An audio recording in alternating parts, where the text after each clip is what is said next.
Well, I guess in the Staxel universe, bacon is technically vegetarian.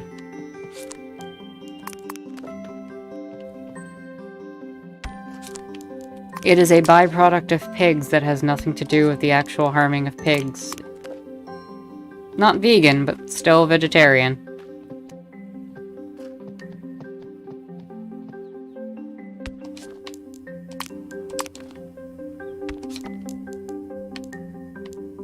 What do I need if I'm gonna go to the portals tomorrow? I could sell the cherries. I could sell the eggs. Put the hat on the shelf. I'm gonna put this on the shelf for now, because I'm not dealing with that today. Should probably bring the bug catching net and the pickaxe. Hammer is good. I don't really need the watering can right now. Scythe is useful. Can leave the hoe. And I will sell those. And I am prepared for portals. Hey, Eris. Rhinoceros beetles are the best beetles. They're magnificent, no contest. Do you want one? I'm gonna give her a rhinoceros beetle. If I have one. I actually don't have one. Oh well.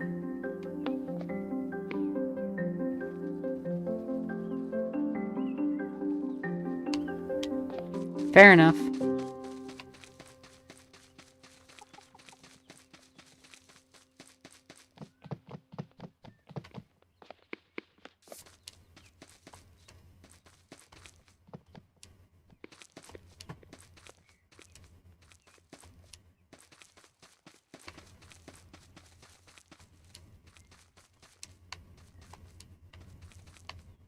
Right, I'm gonna sell this stuff.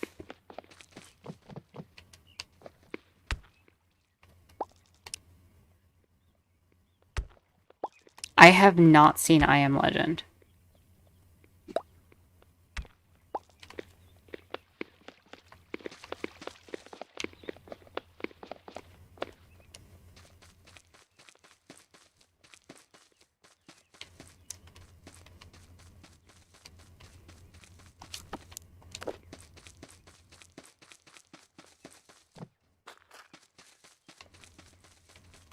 Oh, I should bring pocket bed with me. Never leave home without pocket bed.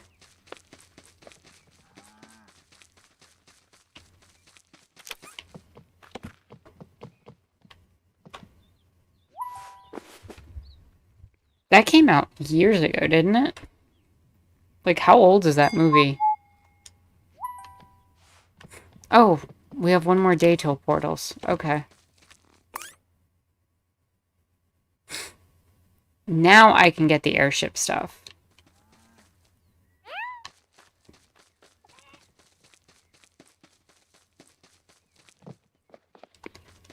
Wow. 12 years.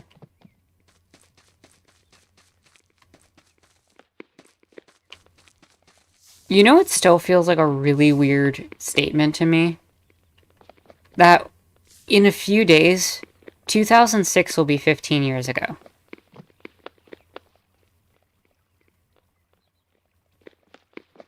That feels so weird for me to say.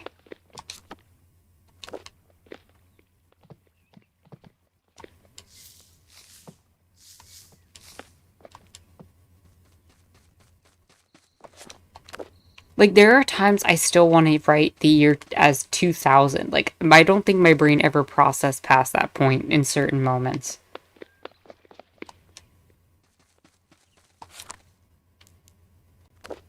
So I still have one more day until portals.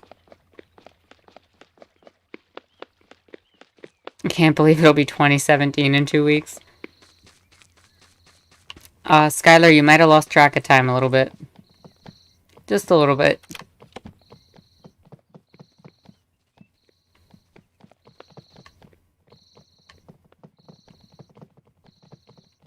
Wrong shop.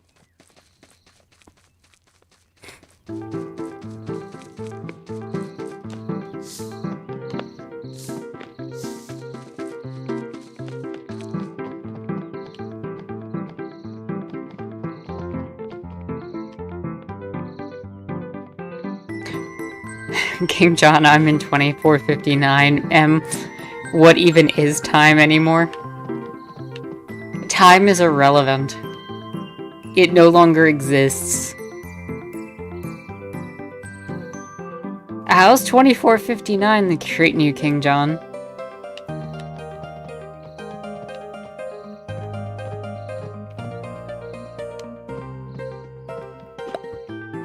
We got the shipping catalog. There's an airship anchor.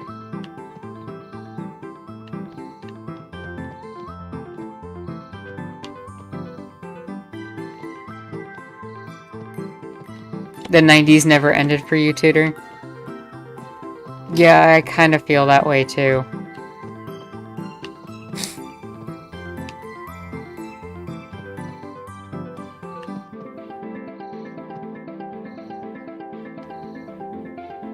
And a shipping station. There we go.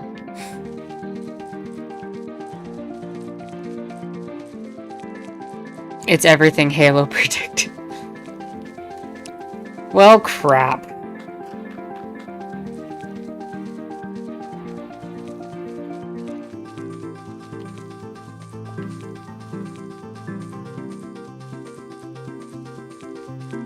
Oh, the 1690s. Yeah, of course.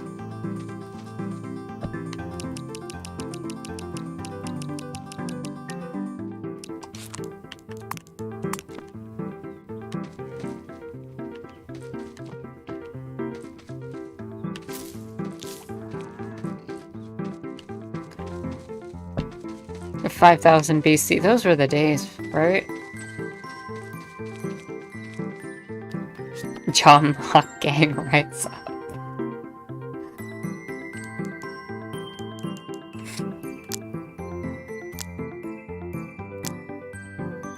We have a shipping catalog.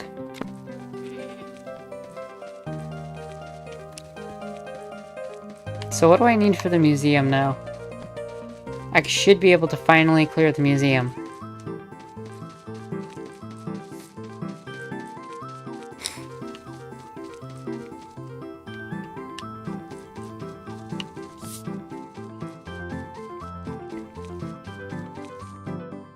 Bro, I remember the Big Bang.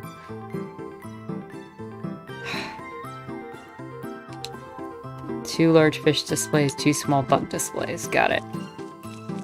Large fish, small bugs.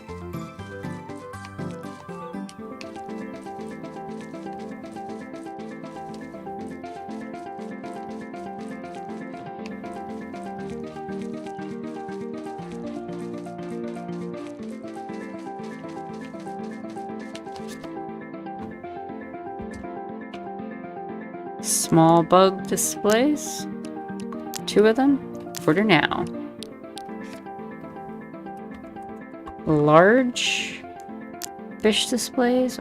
Two of them. Order now.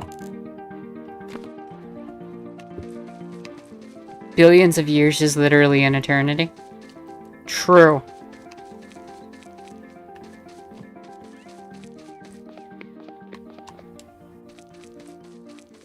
Absolutely true. I think I am going to call this my last day. I don't think I want to go into the portals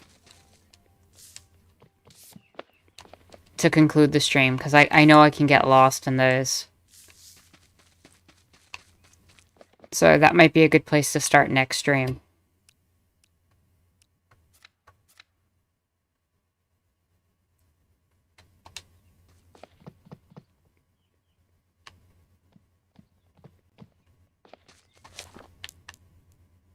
Airships use this to dock at the village. Some of these ships even sell merchandise. Fair enough.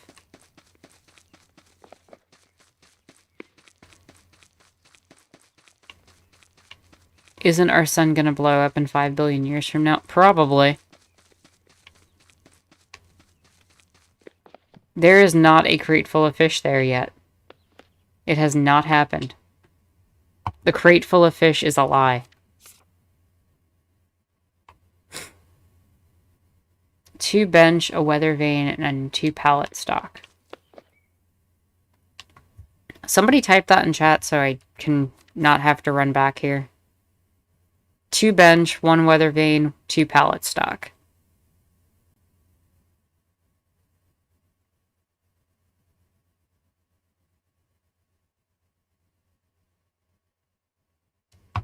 True, Jalek just does need to be here for portals.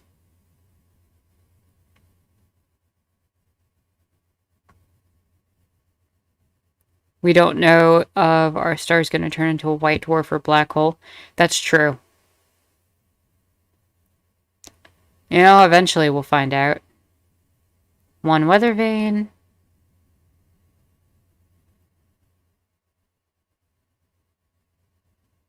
Two pallet stock.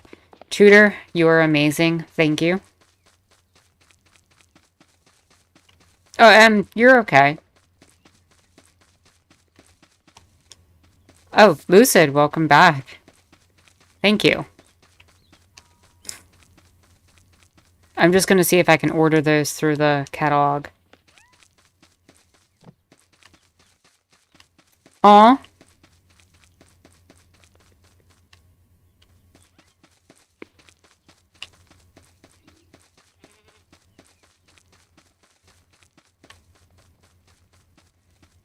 Hopefully humanity evolved in a way we can recognize ourselves. Would have left the planet by then. One can hope.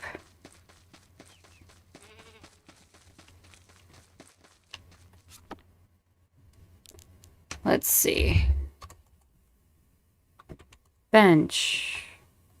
What counts as a bench? Because apparently there's no, like, strict bench item.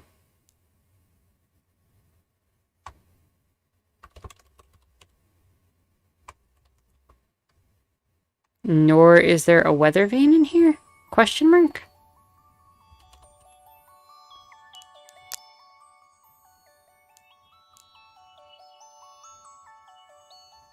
Pallet stock comes up with the airship anchor.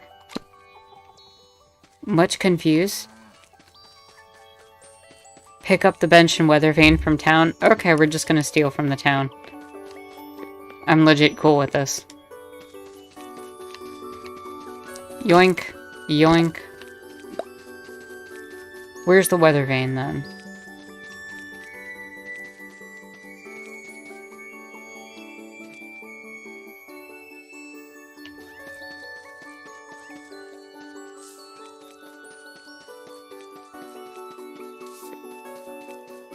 Pallet stock build from Wiki.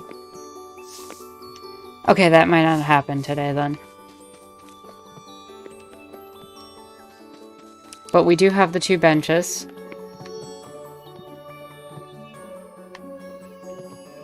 Oh, I have to turn the protection off.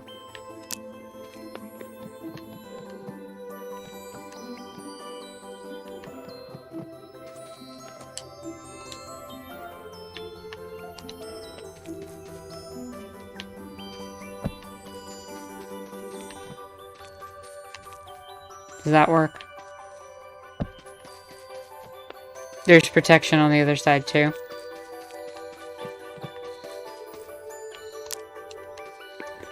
Thank you.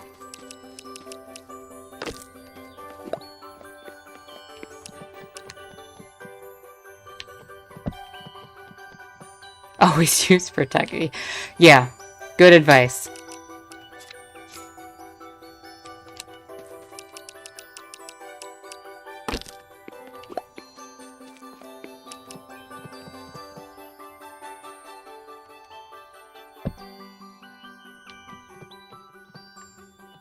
Eight lumber, 12 nails, 5 glue. Well, we are on point with making this happen today.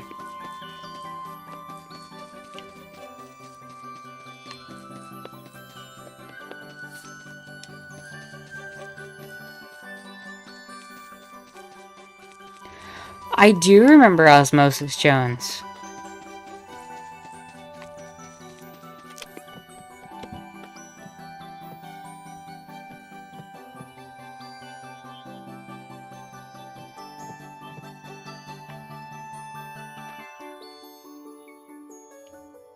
Where's my lumber anyway? I think there's some in the store. That's probably best.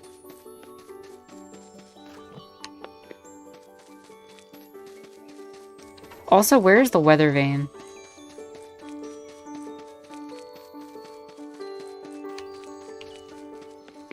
Osmosis Jones was like a cop antibody. Like, they somehow took the whole cop drama narrative and applied it to antibodies and viruses. And he was like a cop duo with some medicine or something, if I remember correctly.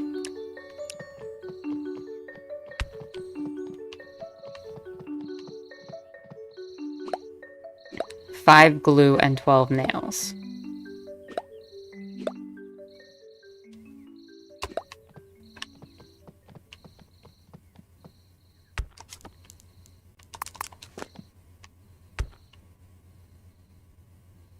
And we need 2 of those or 1 of those?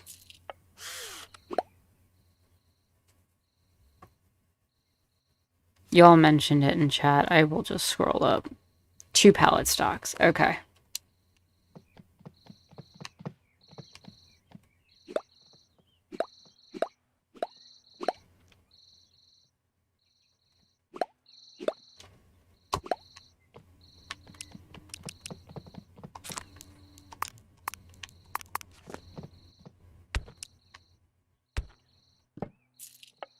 And we got pallet stocks.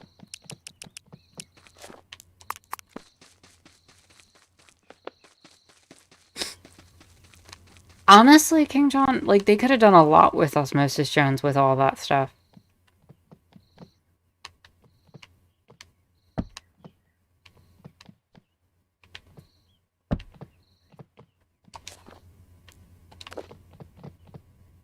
And now we just need a weather vane, right? Wait, one of them doesn't count. I'm assuming this one doesn't count for some reason.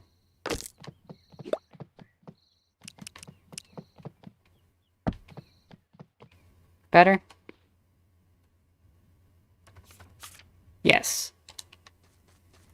Where is the weather vane in town? Can I steal this one?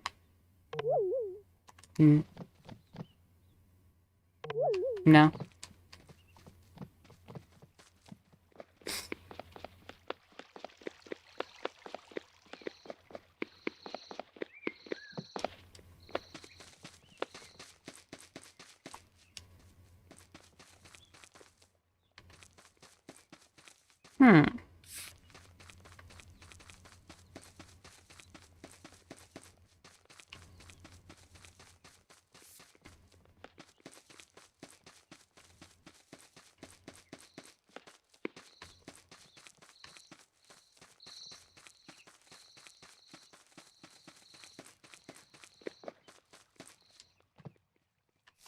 Let's see.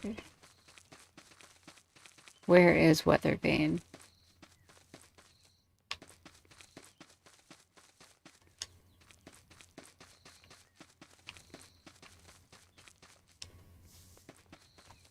I have yet to play Doom 2016.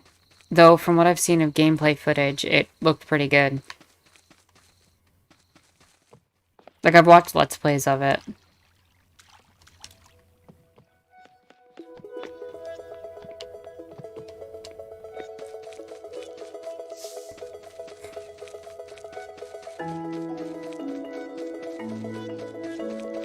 I want to steal weather vane.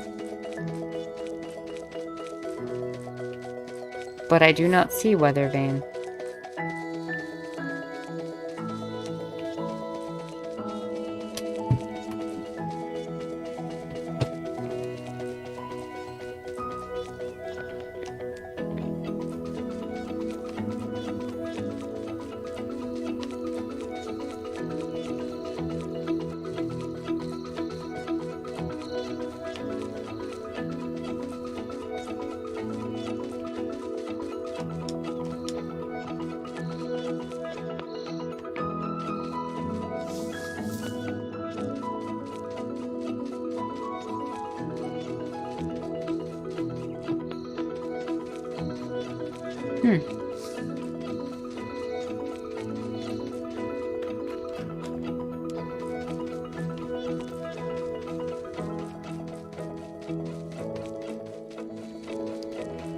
Four hinges, 8 nails, 4 metal.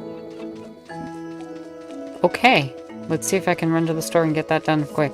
Tutor with the clutch, as usual. Tutor has been the MVP of this stream. I've just been doing whatever Tutor says.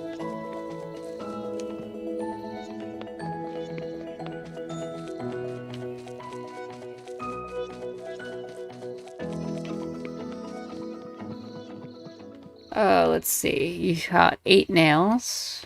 We got nails. 4 metal bands.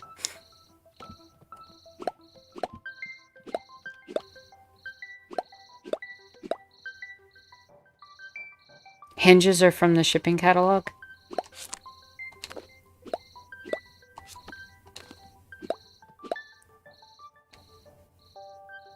Eight nails, 4 metal bands, 2 sheet metals. Nope, I got hinges right here.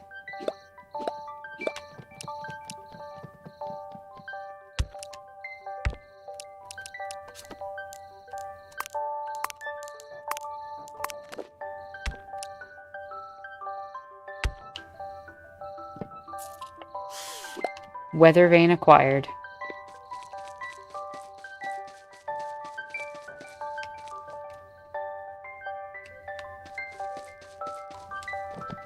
We got a lot accomplished.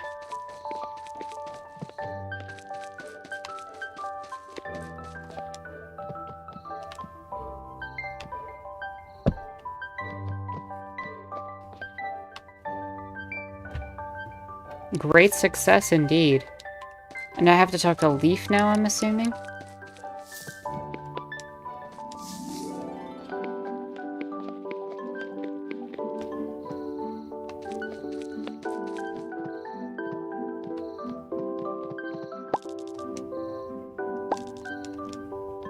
No? Who? Oh, I failed, Oscar's quest.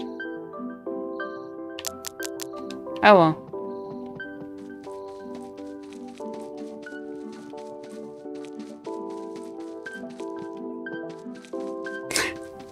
It's just Oscar. Honestly. I think I am gonna wrap up here, though, and save the portals for next time. I'm just gonna put everything away.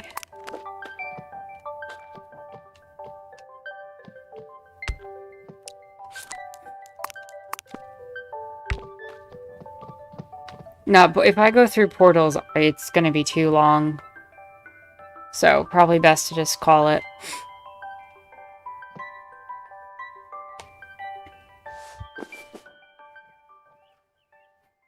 And then Jalix will get to see portals, because, you know, there's always the whole thing with Jalix and portals.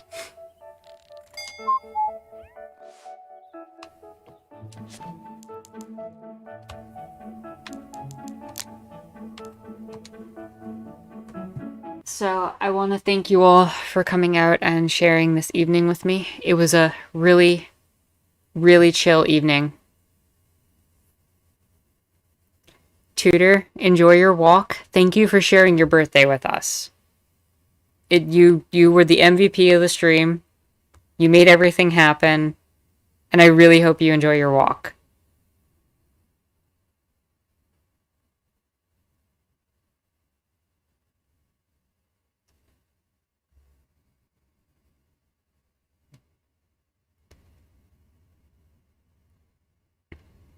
I still got my elf ears on.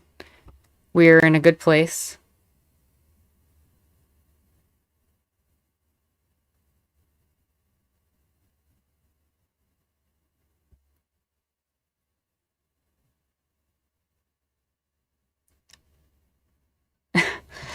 Thank you, Lucid.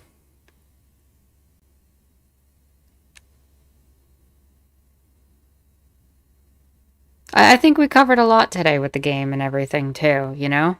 Yeah, make sure everyone stays hydrated. M's on point with that. I think we got a lot done. We got the Leaf quest finally done, you know, so we can get the stuff from the museum. We got portals set up for next time. We had great talks about ANCAPs and all sorts of, bizarre forms of capitalism. So, I hope you all had a great time. I certainly did. And we'll be here next Sunday. That'll be what day would that be? December 3rd. And because I know Doug likes when I do my outro, I know he's not here, but hopefully he'll watch the VOD. With that said, my name is Anarchist Tara, and I hope you enjoyed watching. Have a great evening, everyone.